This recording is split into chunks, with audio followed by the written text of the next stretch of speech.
প্রিয় দর্শক, বেশিরভাগ জরিপেই দেখা যাচ্ছে যে জামাত এগিয়ে আছে বা জামাত জিতে যাবে, জামাত 200-র উপরে সিট পাবে এবং জামাতের অনেক পরিকল্পনাও আছে। জামাতে বলছে যে ফজর নামাজ পড়ে আপনারা সবাই চলে যাবেন এবং সেখানে যাতে করে 11টার মধ্যে ভোট পড়ে যায়, জামাতের যারা ভোটার তাদের কিন্তু এভাবে ইনস্ট্রাকশন দেওয়া আছে এবং তারা কিন্তু সেভাবেই করবে।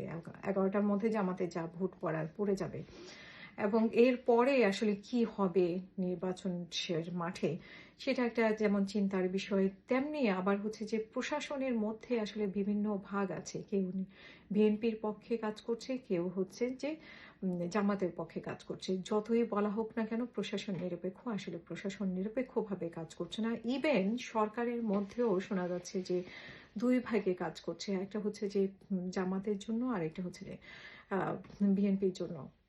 সেখানে প্রসঙ্গ আসে আবার সেনাবাহিনীকে নিয়ে।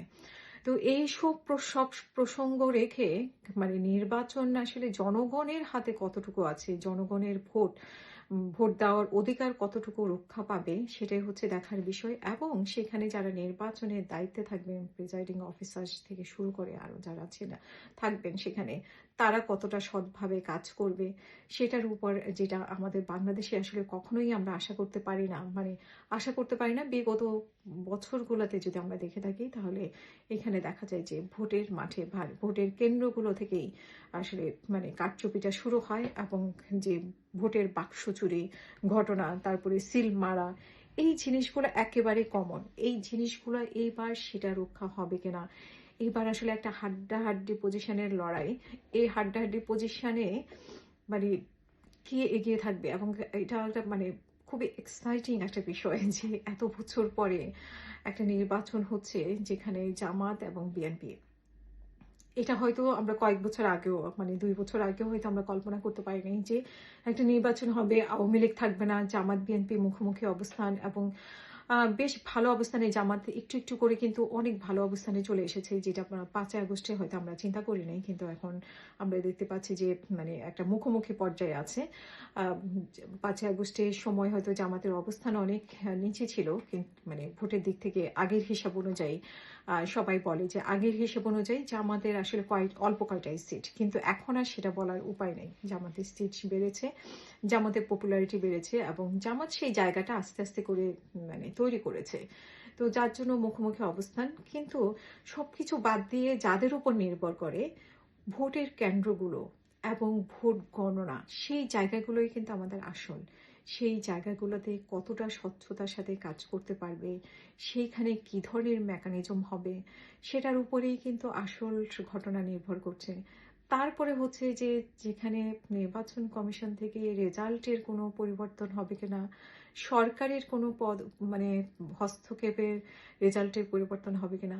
আপনাদের নিশ্চয় মনে আছে ডক্টর ডক্টর না আসলে শফিকুর আলম, যিনি হচ্ছে ফ্রেশ সচিব, ডক্টর ইউনূসের ফ্রেশ সচিব বলতে গিয়ে আমি এটা বলে ফেলেছি। ফ্রেশ সচিব একটা কথা বলেছে যে নির্বাচনের ফলাফল দিতে দেরি হতে পারে, একটা কিন্তু ইঙ্গিত উনি রেখে দিলেন। ফলাফলে দেরি হবে কেন, উনি আগে থেকে কিভাবে জানলেন? উনি তো আগে নির্বাচন করেননি বা উনি নির্বাচন কমিশনের কেউ না, তাহলে উনি কেন আগে থেকে ইঙ্গিতটা দিলেন? আবার উনি বলছেন যে আবার 2 দিন পরেই উনি বলছেন যে 14-15 তারিখে হস্তান্তর করা হবে।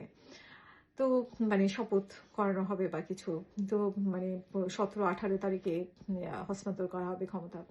তো আগের থেকে উনি কিভাবে এগুলো ইঙ্গিত দিচ্ছেন? এগুলো তো নির্বাচন কমিশনের বলার কথা, উনি কেন বলছেন?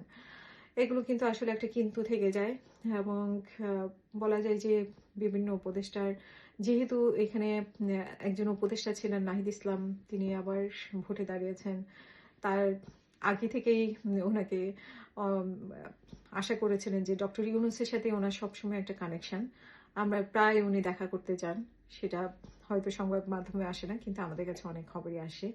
নাহিদ ইসলামের জন্য ডক্টর ইউনূসের দরজা সবসময় খোলা।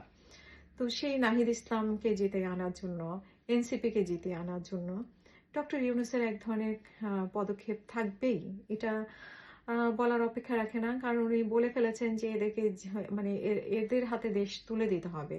তো এদের হাতে দেশ তুলে দেওয়ার জন্য উনি অনেক কাজ করবেন। সেখানে নির্বাচন কমিশন আসলে কি করবে? নির্বাচন কমিশন কি সরকারের কথা অনুযায়ী চলবে, নাকি নির্বাচন কমিশন স্বচ্ছতার জন্য যতটা সম্ভব সেটা করতে পারবে, এবং সেই সক্ষমতা নির্বাচন কমিশনের কতটা আছে সেটাও হচ্ছে একটা দেখার বিষয়। যে স্বচ্ছভাবে যে একটা নির্বাচন করার সক্ষমতা, সেটা কিন্তু অনেক বড় একটা বিষয়।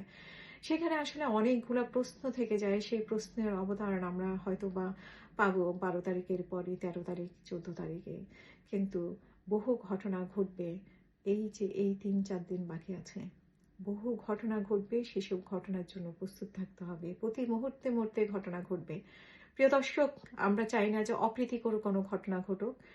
15 বছর পরে একটা সুন্দর নির্বাচনের পরিবেশ অনুযায়ী মানুষ ভোটের মাধ্যমে নির্বাচিত করে আসবে, সেটা আমাদের প্রত্যাশা। কিন্তু প্রত্যাশা থাকলেও অপ্রত্যাশিতভাবে অনেক কিছুই ঘটবে। আমাদের সেটার জন্য প্রস্তুত থাকতে হবে। আজকে এই পর্যন্তই, আবারও কথা হবে।